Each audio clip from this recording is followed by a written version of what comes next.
بسم اللہ الرحمن الرحیم۔ السلام علیکم ناظرین، آج ہم آپ کو لے کے جائیں گے ایک ایسی سرزمین کی طرف جہاں مسلمان حکمران تھے، جہاں علم کی روشنی تھی اور جہاں انصاف کی حکمرانی تھی۔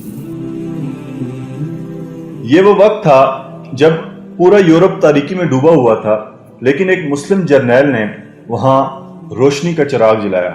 جی ہاں، ہم بات کر رہے ہیں اندلس جو حالیہ اسپین ہے، اور اس ناقابل فراموش کردار کی جس کا نام طارق بن زیاد ہے۔ شمالی افریقہ کے ایک علاقے سے ایک بہادر جرنیل اپنی 7,000 فوج کے ساتھ اسپین کے ساحل پہ اترتا ہے، اور ان کے سامنے دشمن کی تقریباً 1,00,000 سپاہیوں پر مشتمل فوج ہوتی ہے۔ پیچھے سمندر ہے، آگے پہاڑ اور میدان جنگ، اور اس وقت طارق بن زیاد نے تاریخ کا سب سے بڑا فیصلہ کیا۔ طارق بن زیاد جب ساحل پہ اترے تو انہوں نے اپنے مجاہدین سے مخاطب ہو کر ایک تاریخی خطاب کیا۔ اس خطاب میں طارق بن زیاد نے اپنے مجاہدین سے پوچھا کہ تم میں سے کوئی شخص ایسا ہے جو ابھی بھی واپس جانا چاہتا ہو تو اس کے لیے راستہ کھلا ہے۔ لیکن جب سب نے یک زباں ہو کر کہا کہ ہم نے واپس نہیں جانا بلکہ اس شہر کو فتح کرنا ہے، تو طارق بن زیاد نے اس وقت ایک تاریخی اقدام کیا کہ ساحل پر کھڑی تمام کشتیوں کو آگ لگوا دی، اور طارق بن زیاد نے مجاہدین سے خطاب کرتے ہوئے کہا کہ میرے مجاہدوں، اب واپس جانے کا راستہ ختم ہو چکا ہے، اور یہ جلتی ہوئی کشتیاں تمہارے جذبوں کا امتحان ہے۔ اگر تم نے واپس جانا ہے تو ان کشتیوں کو جلانے کا کوئی فائدہ نہیں، اب یا تو فتح ہے یا شہادت۔ پھر ایک تاریخی معرکہ ہوا اور دشمن کی لاکھوں کی تعداد میں فوج کو شکست ہوئی، اور اندلس کا دروازہ مسلمانوں کے لیے کھلا۔ فتح کے بعد طارق بن زیاد کو اندلس کا گورنر مقرر کیا گیا، اور انہوں نے تقریباً 2 سال تک وہاں انتظامی امور سنبھالے، اور بعد میں خلیفہ ولید بن عبد الملک کی طرف سے موسیٰ بن نصیر کو تمام انتظامی امور دیے گئے اور طارق بن زیاد کو واپس بلا لیا گیا۔ لیکن وہ 2 سال اندلس کی تاریخ کے لیے بنیادی اینٹ ثابت ہوئے۔ اگر طارق بن زیاد نہ ہوتے تو شاید یورپ میں مسلمانوں کا داخلہ اتنا شاندار نہ ہوتا۔ اس فتح کے بعد اندلس پر مسلمانوں نے تقریباً 800 سال حکومت کی۔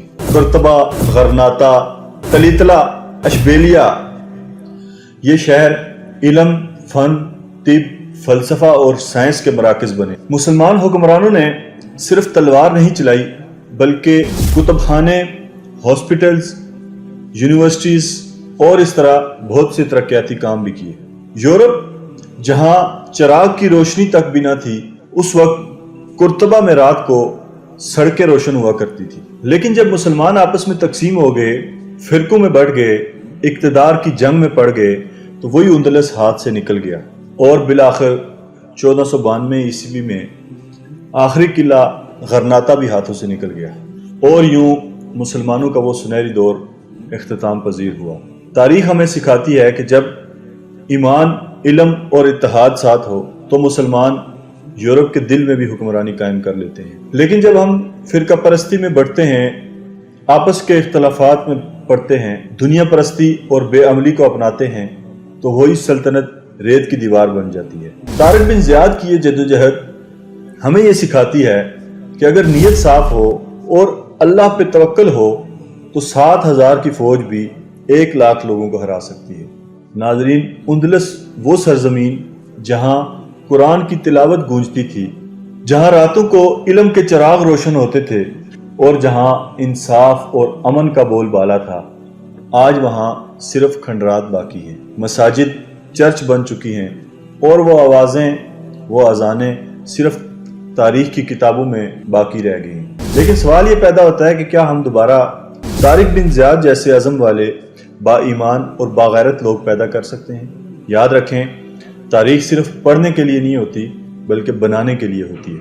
اور علامہ اقبال نے طارق بن زیاد کی اس تاریخی فتح کو دیکھتے ہوئے ایک شعر کہا تھا کہ جلا ڈالی تھی تم نے کشتیاں اندلس کے ساحل پر، مسلماں پھر تیری تاریخ دہرانے کا وقت آیا۔ اگر ہم میں وہی جذبہ، وہی ہمت اور وہی ایمان واپس آ جائے تو ہم آج دوبارہ اندلس کو حاصل کر سکتے ہیں۔ دوستو، مسلمانوں نے اندلس میں جو چراغ جلایا وہ صرف 800 سال کی حکمرانی نہیں تھی، بلکہ پوری انسانیت کے لیے رہنمائی کا ایک مینار بنا۔